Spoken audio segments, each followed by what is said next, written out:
여러분 반갑습니다. 오늘 교사대학으로 함께 만나게 되었습니다. 비록 영상이지만은 우리 말씀 나눌 때에 한 성령 안에서 같이 은혜를 누리고 또 큰 도움의 시간이 됐으면 좋겠습니다. 제가 교사대학 준비하면서 어떤 말씀을 나눠야 될까 좀 생각을 많이 했습니다. 처음에는 이제 교사들하고 나눴으면 하는 주제들을 몇 가지 생각을 했는데요. 이렇게 주제를 먼저 정해 놓고 그 주제에 맞춰서 이제 말씀을 준비하려고 했습니다.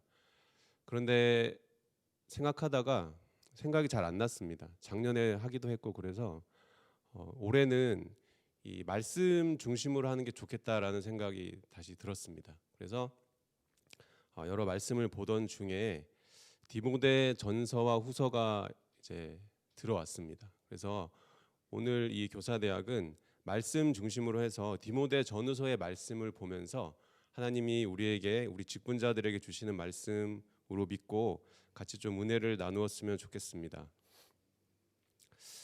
디모데 전후서가 우리가 흔히들 목회서신이라고 부릅니다. 바울이 쓴 편지들이 많이 있는데요. 대부분의 편지들은 이렇게 어떤 공동체에게 로마서, 고린도, 또 뭐 갈라디아, 에베소 모두가 그 지역의 공동체에게 보내는 편지입니다. 그런데 공동체에게 보내지 않고 개인에게 보낸 편지가 몇 가지 있는데요. 디모데 전후서, 디도서, 그리고 빌레몬서가 그것입니다. 근데 이 중에서 디모데 전후서와 디도서를 목회서신이라고 하거든요. 그래서 오늘 이 목회서신을 좀 주의 깊게 봤으면 좋겠는데요. 교사가 목회자는 아닌데 왜 목회서신을 봐야 되느냐라고 생각하실 수 있지만은 본질은 동일합니다.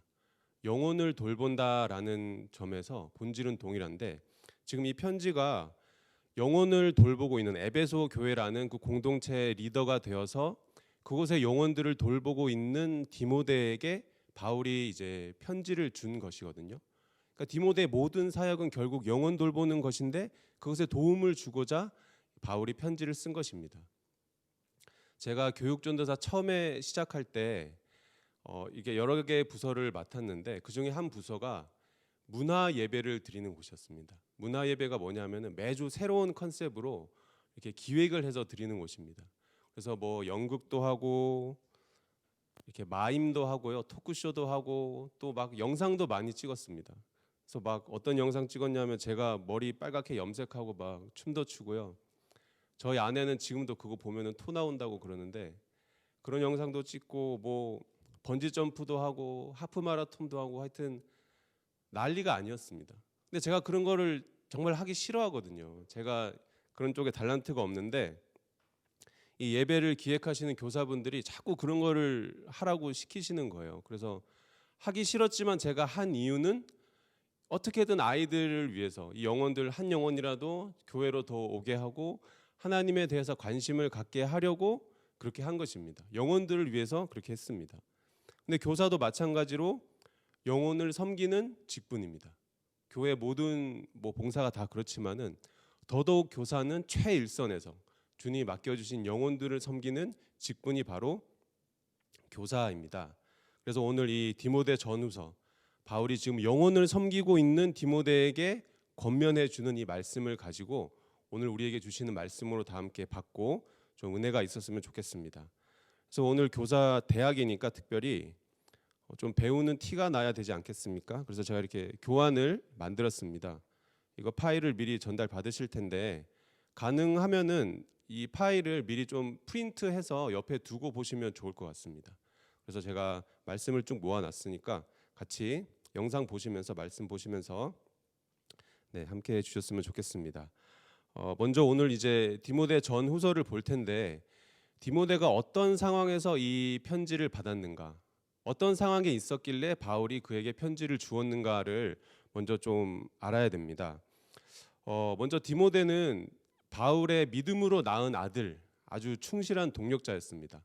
바울이 전도 여행을 하던 중에 이 청년 디모데를 만났는데 그가 아주 마음에 들었던 것 같아요. 그래서 그를 잘 가르쳐서 이제 동력자로 같이 참여시키는데 바울의 몇몇 편지들에 이 디모데가 공동 발신인으로 들어갈 정도로 아주 가까운 동력자였습니다. 아들과 같은 사람이었습니다.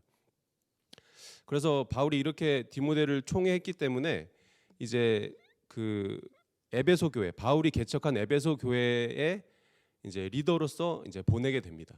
근데 그곳에 리더의 이 직분 감당하는 게 쉽지 않았던 것 같습니다. 편지 곳곳에 보면 여러 정황들이 있는데 오늘 교환 1번 보시면은 디모데가 처한 상황이라고 해서 돼 있죠.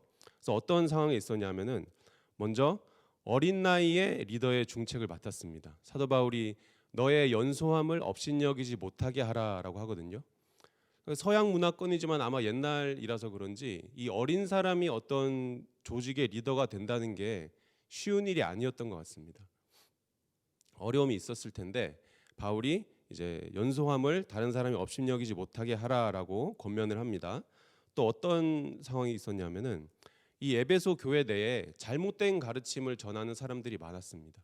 그래서 디모데가 뭐라고 가르치면은 자꾸 딴지를 걸고 아닌 것 같은데요 그러고 토론해 볼까요 그러면은 디모데가 얼마나 힘들었겠습니까? 자꾸 이렇게 의견이 갈리는 문제가 있었습니다. 그리고 교회의 중직자들을 새로 세워야 되는 큰 일을 앞두고 있었습니다. 여러분 어느 조직이나 이 사람 세우는 게 가장 크고 중요한 일 아니겠습니까? 제가 이렇게 보면 교회에 분란이 일어나는 가장 큰 문제가 건축 아니면 중직자 선거거든요. 근데 그 큰 일을 지금 어린 디모데가 앞두고 있었습니다.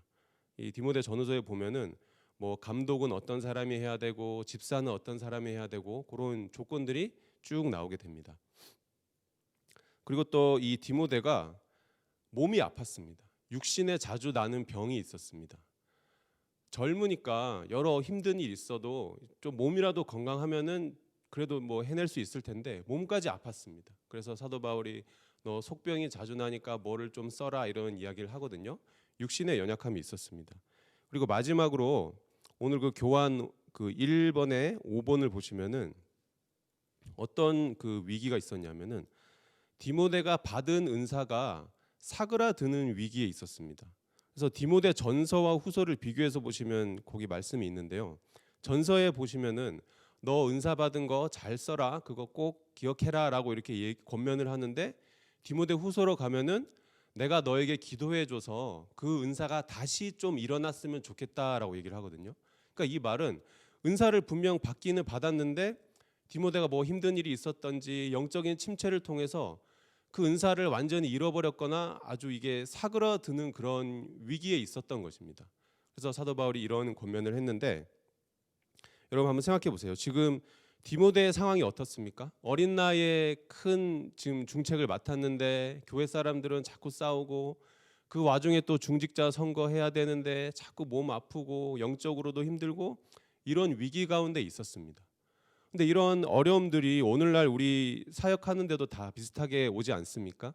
내용은 조금씩 다를 수 있지만은 이 본질은 비슷합니다. 어떤 관계의 문제라든지 또 영적인 문제, 또 육신의 나약함 가운데 우리가 처할 수밖에 없는데 그렇기 때문에 오늘 이 말씀을 통해서 우리가 더 좀 은혜를 받고 힘을 얻었으면 좋겠습니다.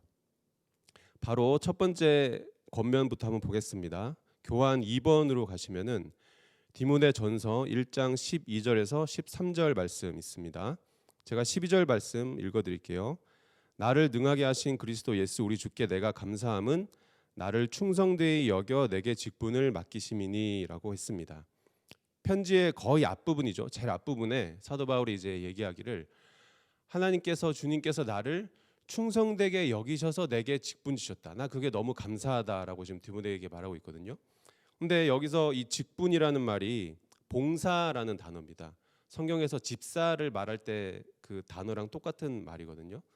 근데 생각해 보세요. 바울의 직분 봉사가 무엇입니까? 복음 전하는 일입니다. 하나님께서 바울에게 이 복음 전하는 일을 주실 때 이 바울을 충성되이 여기셔서 주셨다 그랬거든요. 근데 여러분 한번 우리 두바이 한인교회 교사분들은 다 수준이 높으시니까 이 말씀이 약간 이상하게 들리셔야 합니다.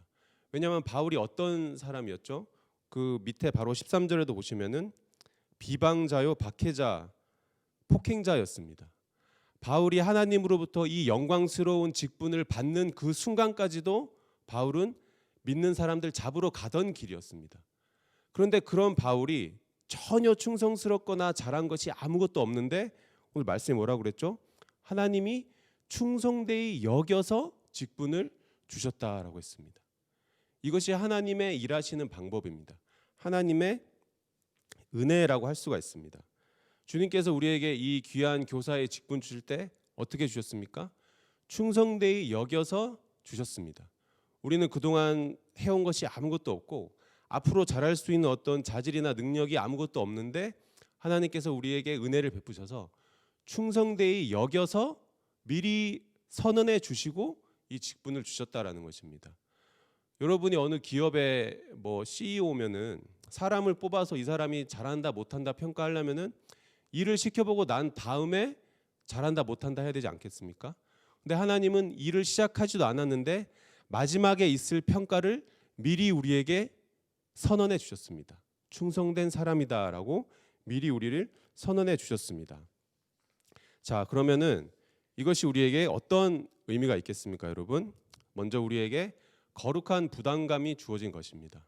아직 잘한 거 아무것도 없는데, 잘해 온 것도 없는데 하나님이 충성되다 선언해 주셨기 때문에 우리에게 거룩한 부담감이 주어졌습니다. 제가 대학에 다닐 때 후배 중에 하나가 4년 장학생으로 들어온 후배가 있었습니다. 저는 한 학기 장학생도 못 해봤는데 4년 장학생으로 선언을 받고 들어왔어요. 그래서 이 친구는 뭘 하든지 항상 기준이 4년 장학생에 맞춰져 있는 겁니다.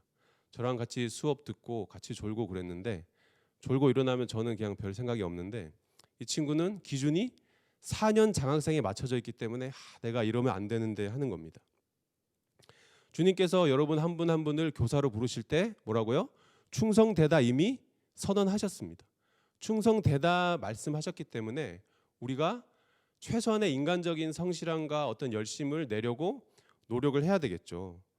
부족한 사람들이지만은 여전히 잘할 수 있는 게 없지만은 그래도 우리 좀 이 하나님의 일을 정성스럽게 여기고 잘 하려는 마음이 필요합니다. 제가 교육부 부서 섬길 때 매주 이렇게 A4 용지에다가 아이들 이름이랑 이제 기도 제목, 출석 여부, 또 교사 기도 제목까지 적어주세요 해서 이렇게 반별 선생님들께 다 드렸었는데요. 잘 적어주시는 분들은 정말 잘 적어주세요. 아이들 다 일일이 체크해 주시고 안 나온 아이들은 신방해서라도 왜 안 나왔는지 기도 제목 뭔지 다 말씀해 주시는데 어떤 분들은 너무 대충 적어주시는 분들이 있으세요. 안 내시는 분들도 많습니다. 그럼 제가 그런 분들을 매주 보면서 그런 생각이 들었어요. 제가 어떤 종교적인 큰 헌신을 요구한 게 아니라 최소한의 인간적인 성실함을 그분들에게 보이기를 원했는데 그분들은 그게 안 되는 거예요.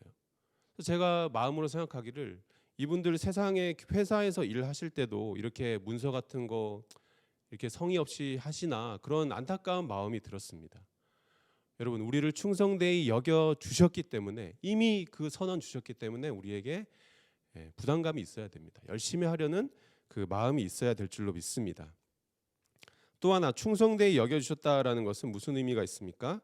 우리의 부족함을 알고도 그렇다라고 말씀해 주신 것은 하나님이 앞으로 도와주신다라는 말씀입니다. 전혀 못하는데 선언해놓고 만들어내라 그렇게 하시지는 않지 않겠습니까, 여러분? 하나님께서 도와주신다라는 뜻입니다.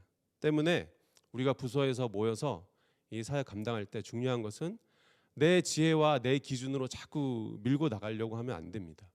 내가 여러 번 했던 일이라도 다 이 일의 처음과 끝을 다 알고 있어도 자꾸 하나님께 기도하려고 하고 도움을 구해야 됩니다. 그러면 하나님께서 좋은 아이디어도 주시고요. 미처 생각지 못했던 것들도 알게 하시고 또 그 부서 내에 분위기도 좋게 만들어 주십니다. 근데 자꾸 자기 생각을 밀고 나가고 자기의 기준에 맞춰서 끝까지 하려고 하면요. 지치게 되고 실수하고 자꾸 부서 내에서 불화가 생깁니다. 여러분 기억하시길 바랍니다. 하나님이 도와주십니다. 그러니까 우리는 어쨌든지 거룩한 부담감을 가지되 하나님이 도와주신다라는 생각을 굳게 가지고 하나님 의지하면서 이 일 감당하시기를 바랍니다. 자, 이제 3번으로 넘어가겠습니다. 이제 사도 바울이 디모데에게 이제 몇 가지 권면을 본격적으로 시작을 하는데요. 우리 교환의 3번 가시면은 디모데전서 2장 1절에서 4절 말씀이 있는데 우리 1절을 다 함께 한 목소리로 읽어보겠습니다. 시작. 그러므로 내가 첫째로 권하노니 모든 사람을 위하여 간구와 기도와 도고와 감사를 하되라고 말하고 있습니다. 바울이 내가 첫 번째로 권한다. 첫째로 너에게 꼭 말해주고 싶다. 뭐죠? 기도해야 된다라는 것입니다. 근데 기도인데 그 기도의 범위가 어디까지 넓어집니까? 모든 사람을 위하여 간구와 기도와 도고와 감사를 하되라고 했습니다. 그 다음 절에 보시면 어떻게까지 넓어지냐면은 임금들과 또 여러 위정자들을 위해서까지 기도하라. 당시에 그 임금들이나 그 사람들은 믿지 않는 사람들이거든요. 그런데 그런 사람들을 위해서까지도 기도하라고 했습니다. 중요한 것이 4절입니다. 4절 제가 읽어드릴게요. 이 기도의 그럼 내용이 무엇입니까? 무엇 때문에 그 모든 사람을 위해서 기도해야 되죠? 4절 하나님은 모든 사람이 구원을 받으며 진리를 아는 데에 이르기를 원하시느니라. 핵심은 이것입니다. 디모데야, 네가 영혼들이 구원받도록 꼭 기도해야 된다. 모르는 사람일지라도 저 위정자들일지라도 그 사람들이 다 구원받도록 기도해야 된다라고 했습니다. 그럼 우리 교사로서 우리에게 맡겨진 영혼들이 구원받도록 당연히 기도해야 되겠죠. 여러분들 아이들 위해서 당연히 매주 기도하실 텐데 또 특별히 코로나 때문에 직접 못 보니까 열심히 기도하실 텐데 여러분들 어떻게 기도하십니까? 아이들 뭐 학업이라든지 가정이라든지 장래 위해서 다 기도하실 테지만 그것에 더해서 정말로 이 아이가 구원받도록 기도하셔야 됩니다. 위정자들까지라도 믿지 않는 그 사람들까지라도 구원받도록 기도하라고 하셨는데 하물며 우리에게 맡겨주신 영혼들, 나에게 네가 맡아서 좀 키워라라고 주신 영혼들이 그 구원받도록 기도하는 것은 너무나 당연한 것입니다. 우리 성경은 분명히 다시 태어나지 않으면 천국을 볼 수 없다 그랬습니다. 거듭나게 되면 새로운 피조물이 되고 이전 것은 지나가고 새 것이 된다. 완전히 새 것이 된다라고 그랬거든요. 근데 교사로서 자기 반 아이들을 보는데 전혀 거듭남의 표시가 없고 전혀 새 피조물이 된 것 같아 보이지가 않는데도 아이들의 구원을 위해서 기도하지 않는다면은 안 되겠죠. 반드시 우리 아이들 구원받도록 기도해야 됩니다. 교회 나오는 것만으로도 대단한 거 아닙니까? 대단하죠. 안 나오는 것보다 100배, 1000배 낫습니다. 그런데 많은 아이들이 제가 작년 교사대학 때도 말씀드렸지만은 너무 많은 아이들이 진짜로 나오기만 합니다. 나오기만 하다가 엄마 아빠 따라 나오기만 하다가 중고등부 지나고 대학 가면서 다 교회를 떠나는 거예요.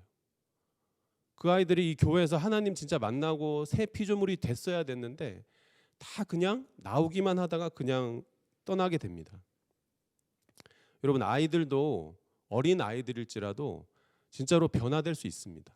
아이들이요 은혜를 받습니다. 그렇기 때문에 우리가 꼭 아이들이 구원받도록 이 영원 주님 만나도록 꼭 기도를 해야 됩니다. 제가 그 대학교 1학년 때인가 아주 그 지금부터 한 10몇 년 전에 저희 아버지가 이제 시골에서 목회하셨는데 아버지 아시는 어느 목사님이 자기 교회 중고등부를 다 데리고 여름에 여름 수련회를 오셨어요. 그래서 제가 그때 집에 내려와 있던 때라서 이제 예배도 도와드리면서 같이 참석을 했는데 이제 마지막 날 예배였던 것 같은데 이제 부흥회 다 하고 마지막에 기도하는 시간이 있었습니다. 근데 그때 이제 찬양을 쭉 하다가 이제 기도 시간이 돼서 선생님들 몇 명이서 아이 하나를 붙잡고 정말로 간절하게 기도를 해주시는데 제가 그때 그 모습이 너무나 인상이 깊었습니다. 그 여름이지만 에어컨 다 틀고 했는데도 정말로 이 땀을 뻘뻘 흘리시면서 눈물 콧물을 다 쏟으시면서 정말로 이 아이 하나를 붙들고 간절히 기도를 하시는 거예요. 제가 그 모습이 너무나도 지금도 눈에 선합니다. 근데 여러분 한번 생각해 보세요. 그 교사들이 그렇게 간절히 아이 붙들고 기도를 하는데 그 기도의 제목이 아이 학업이나 앞으로 진로나 가정 형편이나 교우 관계에 멈췄겠습니까? 그것도 다 했겠지만은 그 아이가 정말로 주님 만나고 구원받기 위해서 그렇게 간절히 기도했지 않겠습니까? 우리 두바이 한인교회 모든 교사 여러분들, 바울이 지금 디모데에게 영혼을 돌보고 있는 디모데에게 말합니다. 내가 첫째로 권한다. 첫 번째로 권한다. 기도해야 된다라고 말하고 있습니다. 여러분 모두 이 맡은 영혼들 위해서 꼭 기도하시기 바랍니다. 이 아이가 정말로 주님 만나고 정말로 구원받도록 기도하시는 모두가 되시기를 바랍니다. 다음으로 4번으로 넘어가겠습니다. 4번에 보시면은 디모데전서 4장 7절에서 8절 말씀인데요. 7절 말씀만 7, 8절 다 한번 같이 읽어보겠습니다. 시작. 망령되고 허탄한 신화를 버리고 경건에 이르도록 내 자신을 연단하라. 육체의 연단은 약간의 유익이 있으나 경건은 범사에 유익하니 금생과 내생의 약속이 있느니라. 이제 사도 바울이 몇 가지 권면하다가 경건으로 넘어옵니다. 유명한 말씀이죠. 사도 바울이 디모데에게 경건에 이르도록 연단해야 된다라고 그랬습니다. 경건을 추구해라. 경건을 어떻게든 목표로 삼아라. 쫓아가라가 아니라 연단하라 그랬거든요. 근데 여기서 이 연단하라는 말이 원어로 굼나조란 말인데 정말로 운동 선수들이 땀 흘려 훈련하다라는 뜻입니다. 여러분 우리가 그 운동하는 곳, 이 헬스 하는 곳을 짐이라고 하지 않습니까? 그 짐이 바로 이 굼나조라는 데서 나온 말입니다. 그러니까 지금 사도 바울이 네가 경건으로 꼭 들어가야 되는데 그 경건에 이르려면 어떻게 해야 된다고요? 훈련을 해야 된다는 겁니다. 열심히 연습해서 이 경건에 이르러야 합니다. 교사에게 여러분 경건이 중요합니까? 중요합니다. 여러분들의 일주일의 삶이 어떠했느냐에 따라서 주일에 아이들 만날 때 눈빛이 달라집니다. 여러분들의 가르침에 힘이 실립니다. 어떨 때요? 경건의 삶을 살았을 때, 주님 앞에 경건에 이르도록 훈련했을 때 이 아이들 만나서 여러분들이 더 잘 가르칠 수 있습니다. 제가 고등학교 때 한 선생님이 계셨는데 이 선생님은 담배를 끊으셨대요. 근데 끊으신 이유가 뭐냐 하면은 아이들에게 담배 피지 말라고 말하면서 내가 담배 필 수 없다라는 게 이유였습니다. 근데 보통 그러시지 않거든요. 선생님들은 다 성인이니까 자기들 담배는 담배대로 피고 아이들은 피지 말라 그랬는데 이 선생님은 이제 그게 양심에 걸리신 거죠. 저 그게 참 기억에 남습니다. 그래서 이 선생님이 다른 선생님보다 담배 피지 말라라고 할 때 더 말에 힘이 실리는 거예요. 담배 안 피시니까 냄새도 더 잘 맡아서 잘 잡으시기도 하셨는데 삶이 여러분들의 가르침에 힘을 실어줍니다. 교사들이 잘 가르치기 위해서는 경건을 훈련해야 된다라는 것이죠. 그래서 여러분들께 권해드리고 싶은 것이 있는데 바로 말씀을 암송하는 겁니다. 말씀이 여러분들 머릿속에 한자 한자 살아있도록 그냥 외워서 넣어버리는 거예요. 그럼 어떤 효과가 있을까요? 말씀이 살아서 정말로 능력이 됩니다. 여러분들이 뭐 어떤 상황이나 어떤 누구를 만날 때 이 말씀이 선명하게 있으면은 그게 정말로 힘이 되고 능력이 됩니다.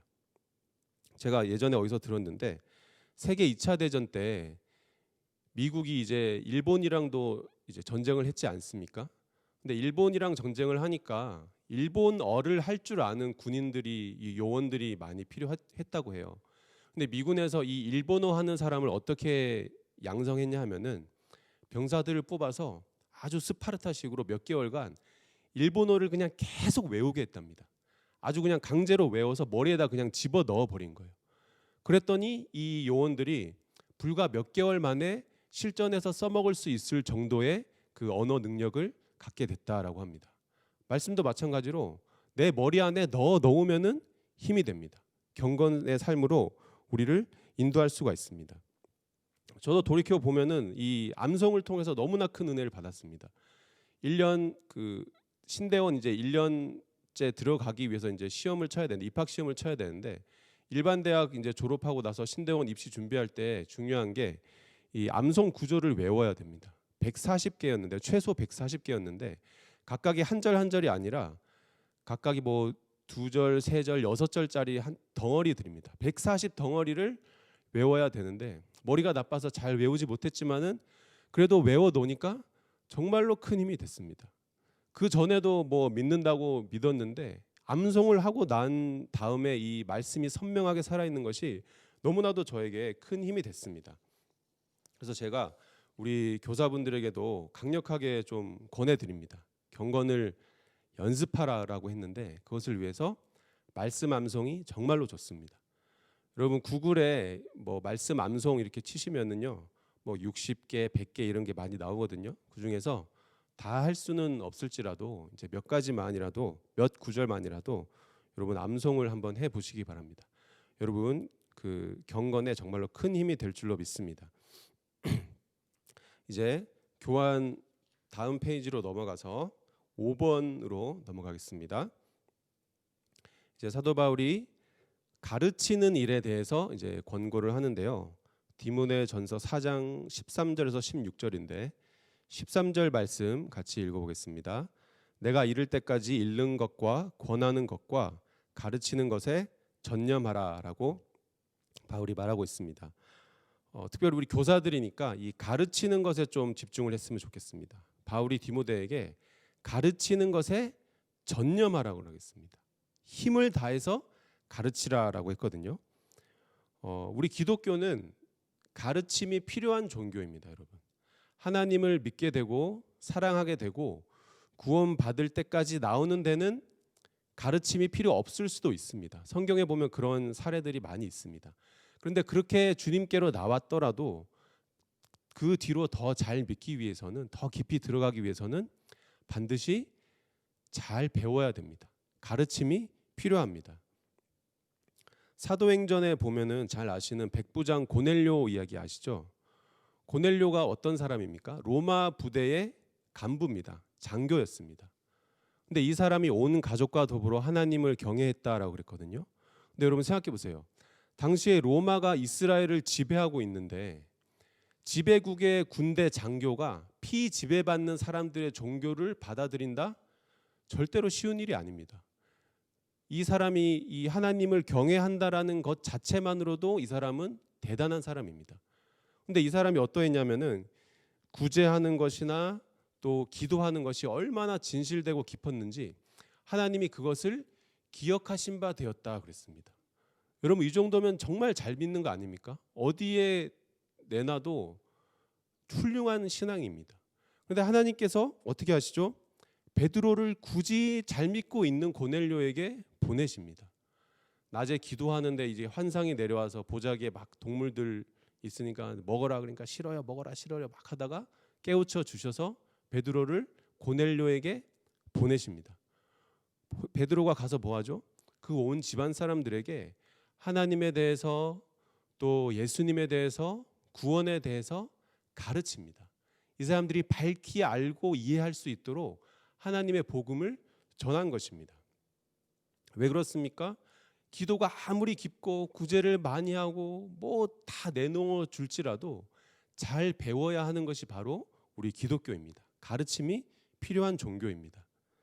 교사는 가르치는 사람입니다. 교사, 가르치는 사람이지 않습니까?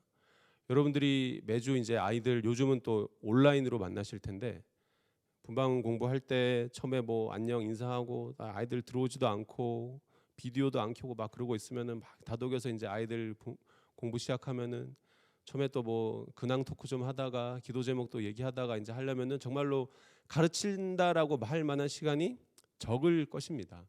또 더 어린 아이들은 말할 것도 없고요. 가르치는 게 정말 쉽지 않은데 그럼에도 불구하고 교사는 내가 가르치는 사람으로서 이 아이들 앞에 선다라는 생각을 잊으셔서는 안 됩니다. 우리의 정체성이 잘 가르치는 사람입니다. 그러면은 무엇을 가르쳐야겠습니까? 기본적으로는 매주 여러분에게 주어지는 공과 내용 잘 숙지하셔서 가르치셔야겠죠. 교회 오다가 차 안에서 보시지 마시고 경건회 끝나고 살짝 이렇게 보시지 마시고 미리 집에서 댁에서 좀 보고 오셔서 잘 숙지하시고 아이들에게 가르쳐 주셔야 됩니다. 또 하나 제가 여러분들에게 좀 도전을 드리고 싶은 것은 여러분들이 이 복음을 잘 가르칠 수 있는 선생님들이 됐으면 좋겠습니다. 하나님의 사랑과 예수 그리스도를 통한 이 구원의 진리를 아이들에게 잘 가르칠 수 있는 교사가 됐으면 좋겠습니다.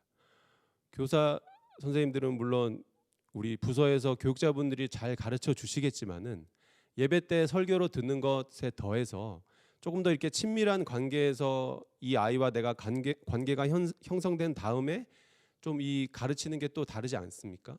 여러분들이 꼭 복음을 잘 가르치는 교사들이 됐으면 좋겠습니다. 그러기 위해서 먼저 교사가 먼저 이 복음의 확신이 있어야 됩니다. 제가 이렇게 교육부서 많이 하다 보면 어떤 교사들은요, 근황 토크는 잘하는데 연예인 얘기는 많이 하는데 하나님에 대해서, 그분의 사랑에 대해서, 예수 그리스도의 죽으심과 사심에 대해서 말하는 게 어색한 분들이 있어요. 속으로 이 어색함이 못 참아서 나와서 밖으로 표출되는 분들인데 그 분위기가 좀 애매해지는 반이 있습니다. 이 뭐 비단 교사뿐만 아니라 제가 보면은 가정에서도 그런 가정들 많거든요. 온 가정이 다 교회 나오는데도 불구하고 집에서 하나님에 대해서 이야기하고 사랑에 대해서, 뭐 교회에 대해서 얘기하는 게 약간 어색한 가정이 있습니다. 그런 분들은 스스로 잘 돌아보셔야 됩니다. 여러 이유가 있겠지만은 복음에 대한 확신이 없는 거예요. 이게 정말 내 삶의 기쁜 소식이다. 지식적으로나 감정적으로나 실체적으로 내 삶에 정말로 영향을 미치는 아주 좋은, 아주 진리의 말씀이다라는 게 내적으로 확신이 없으니까 이걸 자기 입으로 말하는데 약간 이 멋쩍은 겁니다. 우리 교사분들은 이 복음의 진리 위에 굳게 서야 됩니다. 이것을 위해서 꼭 기도하셔야 됩니다. 또 다음으로 잘 가르치기 위해서는 복음의 내용이 머릿속에 잘 정리가 되어 있어야 합니다. 확신도 있고 열정도 있고 아이들 사랑하는 마음이 있어서 가르치려고 하는데 막상 입으로 나오질 않는 거예요. 복음의 내용이 정리가 되어 있지 않기 때문에 그렇습니다. 그래서 오늘 특별히 교사 대학이니까 조금 말씀을 제가 더 요거를 가르쳐 드리면은, 물론 복음은 뭐다라고 어디 못 박아둔 곳은 없습니다. 복음이란 말 자체는 기쁜 소식이라는 말인데 기쁜 소식은 내용은 요거다라고 뭐 이렇게 못 박아두지는 않았습니다. 근데 성경에 보면은 예수님의 제자들이 초대교회 당시에 사람들에게 전했던 복음의 내용이 남아 있습니다. 그걸 여러분들에게 좀 소개를 해 드릴 테니까 이거를 기본으로 하셔서 좀 더 풍성하게 좀 공부를 하시기를 바랍니다. 오늘 그 5번 가르치는 일 밑에 박스 안에 말씀이 있죠. 고린도전서 15장 1절에서 6절까지 말씀인데 이렇게 돼 있습니다. 1절부터 제가 한번 천천히 말씀드릴게요. 1절에 바울이 말하기를, 형제들아 내가 너희에게 전한 복음을 너희에게 알게 하노니 이는 너희가 받은 것이요 또 그 가운데 선 것이라. 내가 너희에게 전한 복음이 있다라는 것이죠. 그 복음을 너희가 이미 알고 있다라는 것입니다. 2절로 넘어가서 이 복음이 능력이 있는데 너희가 만일 내가 전한 그 말을 굳게 지키고 헛되이 믿지 아니하면 그로 말미암아 구원을 받으리라. 내가 전한 그 복음을 잘 믿으면은 구원 받는다는 것이죠. 이제 3절에가 중요합니다. 내가 받은 것을 먼저 너희에게 전하였노니. 그러니까 나도 이 복음의 내용을 먼저 사도된 사람들로부터 받았다라는 것입니다. 받은 것을 내가 너에게 전했다. 그러니까 당시 초대교회에 이게 아주 정형화된 문구로 전해졌다라는 것입니다. 그 내용이 이제 나오는데요. 4개의 골자로 이루어져 있습니다. 3절 후반절부터 보시면은 성경대로 그리스도께서 우리 죄를 위하여 죽으시고, 첫 번째, 두 번째, 장사 지낸 바 되셨다가, 세 번째, 성경대로 사흘 만에 다시 살아나사, 그리고 마지막으로 게바에게 보이시고 후에 12제자에게와 그 후에 500여 형제에게 일시에 보이셨나니. 이 4가지 문장이 초대교회가 공유했던 복음의 내용입니다. 성경대로 죽으시고 장사되셨다. 다시 살아나셔서 여러 형제에게 보이셨다. 이것이 골자입니다. 그래서 여러분들 이 복음의 내용을 잘 기억하셔서 유튜브에 치면 복음 제시라고 치면은 좋은 영상들이 많이 있거든요. 그걸로 좀 참고하셔서 여러분들 정말 이 귀한 영혼들, 하나님 만나야 되는 영혼들에게 복음을 잘 가르치실 수 있는 교사들이 되시기를 바랍니다. 다음으로 6번 이제 넘어가겠습니다. 이제 디모데 후서로 넘어옵니다. 디모데 후서로 와서 그 이제 디모데가 어떤 상황에서 이 편지를 받았는데 사도 바울이 마지막으로 이제 몇 가지 부탁을 합니다. 9절 디모데후서 4장 9절에서 11절 말씀인데요. 9절 말씀. 너는 어서 속히 내게로 오라라고 했습니다. 그리고 11절에 누가만 나와 함께 있느니라 내가 올 때에 마가를 데리고 오라. 그가 나의 일에 유익하다라고 했습니다. 사도 바울이 마지막으로 지금 좀 부탁을 하는데 디모데야 마가를 데리고 빨리 와라. 내 사역에 너희가 필요하다라고 이야기를 하고 있습니다. 사도 바울은 함께 일했습니다. 여러분. 동역자들과 함께 동역했습니다. 그의 복음 전하는 데 있어서 그 아주 중요한 역할을 했던 동역자들이 여러 명이 있습니다. 저도 하나님의 일을 하면서 항상 깨닫는 것은 하나님의 일은 같이 한다라는 것입니다. 혼자 하지 않습니다. 이렇게 좀 일이 막히고 도움이 필요할 때 하나님의 도움이 어디 하늘에서 떨어지는 것이 아니라 사람을 통하여서 하나님의 도움이 옵니다. 제가 대학생 때 출석하던 교회에서 이제 대학부 예배에서 제가 그 어떤 부서에서 봉사했냐면은 문서 선교부라고 주보를 만드는 부서에서 봉사를 했습니다. 그래서 이제 대학부 예배 주보인데 당시에 매주 주보가 10페이지가 넘었습니다. 그러니까 사람 수는 얼마 안 되는데 그 10페이지 주보를 만들고 또 만든 거 이렇게 A4 용지에 인쇄를 해 주시면은 그거를 일일이 다 갖고 와서 몇 장을 포개서 이렇게 스테플러로 찍었거든요. 그러니까 그 작업을 하는 게 손이 많이 갔습니다. 그래서 항상 부서에 사람이 없어서 힘들었는데 그래서 항상 저희가 바라는 게 신입 부서원 들어오는 거를 많이 바랬습니다. 근데 사람들이 잘 안 들어오더라고요. 왜냐하면은 재미가 없게 느껴졌나 봐요. 그래서 사람 없어서 힘들었는데 제가 그 당시에 싫어하던 부서가 있었습니다. 어디냐 하면은 찬양팀입니다. 찬양팀은 사람도 많고 신입 부서원도 많이 들어오고 그러니까 질투가 난 거예요. 그래서 우리 부서는 뒤에서 묵묵히 이렇게 일하니까 안 들어오고 찬양팀은 앞에 다 보이니까 들어오는구나. 에이 하면서 이렇게 마음을 좀 찬양팀을 향해서는 닫았었습니다.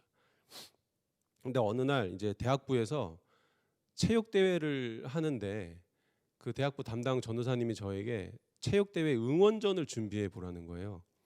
지금 생각해도 왜 그걸 저에게 맡기셨는지 모르겠지만은 전혀 그런 쪽으로 할 줄 모르거든요. 응원전을 준비해 보라니까 막막했습니다. 어떻게 할 줄을 몰라서.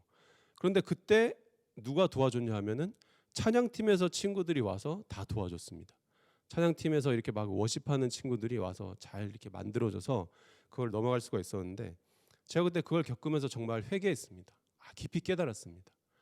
교회 일은 하나님의 일은 같이 하는 것이구나.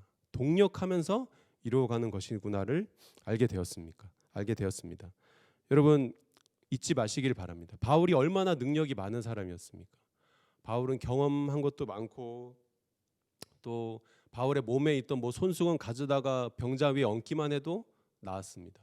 언어에 능통했고 좋은 교육을 많이 받은 사람입니다. 그런데 그런 바울임에도 불구하고 디모데와 마가에게 빨리 와서 좀 도와달라라고 이야기를 합니다. 우리 하나님의 일은 여러분들의 부서 일은 혼자 하는 것이 아니라 같이 하는 것입니다. 우리의 사역은 팀으로 한다는 것을 꼭 기억하시기를 바랍니다. 우리 이제 마지막으로 말씀을 좀 보겠습니다. 7번으로 넘어와서 디모데후서 4장 6절에서 8절 말씀인데요. 지금 이제 편지 막바지에 와서 디모데후서 막바지에 와서 사도 바울이 이제 디모데에게 이야기를 합니다. 6절에 이렇게 이야기를 합니다. 전제와 같이 내가 벌써 부어지고 나의 떠날 시각이 가까웠도다라고 말했습니다. 전제와 같이 내가 부어진다라고 했는데 전제는 이 구약에서 제사의 한 종류입니다. 이렇게 포도주 같은 걸 이렇게 부어버리는 거거든요. 그러니까 사도 바울이 지금 내가 전제처럼 다 부어진다라는 것은 내 모든 것 다 아낌없이 쏟아버리고 이제 마지막 날이 가까웠다라는 것이죠. 자기의 이제 유언처럼 이 디모데에게 말하는 것입니다. 그런데 그 다음 7절로 넘어가시면은 나는 선한 싸움을 싸우고 나의 달려갈 길을 마치고 믿음을 지켰으니 이제 사도 바울이 지금까지 열심히 노력했고 믿음 지켰다라는 것이죠. 8절에 중요합니다. 이제 후로는 나를 위하여 의의 면류관이 예비되었으므로라고 말하고 있습니다. 사도 바울이 지금까지 열심히 내가 노력하고 하나님 위해서 달려왔기 때문에 내가 상을 받을 것이다. 근데 그 상이 뭐예요? 의의 면류관을 내가 받는다라고 했습니다. 당시에 이제 신약 시대에 올림픽이나 어떤 운동 경기가 있을 때 승리자에게 주는 것이 이 면류관이었거든요. 그러니까 이 면류관은 최고의 칭찬과 영광과 상을 이 사람에게 주는 것입니다. 사도 바울도 마찬가지로 내가 지금까지 열심히 했기 때문에 나에게 상이 있다. 그 상은 면류관이다라고 말하고 있습니다. 근데 중요한 것은 그럼 구체적으로 이 면류관이 무엇이냐? 사도 바울이 말한 면류관은 무엇인지를 아는 것이 중요합니다. 예전에 제가 종종 예화에서 그런 걸 들은 적이 있거든요. 아무개 집사님은 이 땅에서 봉사 열심히 하고 전도도 하고 그래서 이제 천국에 갔더니 천국 아파트 로얄층에다가 벤츠가 딱 준비되어 있더라라고 하는 예화가 우리 뭐 종종 그런 상급에 대한 이야기를 많이 듣지 않습니까? 그러면 지금 사도 바울이 말하는 것도 그런 하나님 나라에서 받게 될 상급을 말하는 것입니까? 제가 그 밑에 박스로 해서 말씀을 더 가져왔는데요. 사도 바울이 면류관이라는 단어를 총 그 모든 서신에서 딱 3번 쓰고 있습니다. 근데 그 나머지 말씀인데요. 빌립보서 4장 1절에서 그러므로 나의 사랑하고 사모하는 형제들 나의 기쁨이요 면류관인 사랑하는 자들아 이와 같이 주 안에 서라라고 했습니다. 또 데살로니가전서 2장 19절에서 우리의 소망이나 기쁨이나 자랑의 면류관이 무엇이냐 그가 강림하실 때 우리 주 예수 앞에 너희가 아니냐라고 했습니다. 지금 사도 바울이 말하는 면류관, 내가 하나님 앞에 가서 정말 영광스럽게 받았을 그 면류관이 무엇이라고 말하고 있습니까? 자기가 전도했던 영혼들, 지극정성으로 기도하고 사랑하며 주님께로 인도했던 그 영혼들이 바로 나의 면류관이다라고 말하고 있습니다. 여러분, 교사의 면류관이 무엇입니까? 여러분들 너무나도 애쓰시고 수고하시고 물심양면으로 정말 이 봉사를 위해서 애쓰실 텐데 여러분들이 나중에 하나님 앞에 가서 받게 될 면류관이 무엇입니까? 바로 여러분들이 맡았던 영혼들이 여러분의 면류관입니다. 여러분 반 아이들이 여러분의 면류관이 상급이 되는 것입니다. 여러분의 면류관들이 잘 자라고 있습니까? 나중에 주님 앞에 섰을 때 면류관이다 할 정도로 푸릇푸릇하게 잘 자라나고 있습니까? 우리의 면류관을 잘 기억하시기를 바랍니다. 그래서 우리 두바이 한인교회 모든 교사들 열심히 사명 감당하고 직분 감당하고 나중에 주님 앞에 섰을 때 한 분도 빠짐없이 이 귀한 면류관을 받아 쓰는 여러분들 다 되시기를 바랍니다. 우리 힘으로는 할 수가 없죠. 우리가 뭐 능력이 있습니까? 지혜가 모자란데 어떻게 하겠습니까? 자꾸 하나님 의지하고 기도하면서 성령님의 도움을 받으면서 우리가 이 사역 감당하면은 그날에 우리에게 면류관이 주어질 줄로 믿습니다. 오늘 제가 한 6, 7가지 말씀을 드렸는데요. 어떻게 다 기억하고 지키냐 하실 수 있겠지만은 간단한 키가 있습니다. 모든 것을 다 일일이 지킬 수 있는 간단한 키는 아이들 사랑하는 것입니다. 사랑하면은 여기 있는 말씀들 다 할 수 있습니다. 사람의 정체성은 그 사람이 무엇을 사랑하고 있냐에 따라 정체성이 결정되는 거거든요. 돈을 사랑한다 그러면은 그 사람은 돈의 노예로 사는 겁니다. 내가 명예를 사랑하고 있다 그러면은 명예의 종으로 그 사람은 사는 것이죠. 제가 예전에 어느 목사님께 들었는데 어느 그 여자 집사님이 계셨는데 이분이 탁구에 이 재미를 들이셔서 거기에 푹 빠지셨다고 합니다. 그래서 주말마다 대회를 나가느라고 전국을 누비고 하여튼 몇 년 동안 탁구에 미쳐 살았는데 어느 날 정신을 차려 보니까 남편이 늙어 있더래요. 아이들은 다 커 있더래요. 그분의 정체성은 그동안 뭐였습니까? 탁구로 그냥 사신 겁니다. 그럼 교사의 정체성은 무엇이 되어야겠습니까? 영혼들 사랑하는 것이 교사의 정체성입니다. 깊이 사랑하고 내 안에 있는 것으로 부족하니까 하나님이 부어주시는 그 사랑으로 이 아이들 깊이 사랑하는 것이 교사의 정체성입니다. 그러면은 이 모든 것을 다 감당할 수 있다라는 것입니다.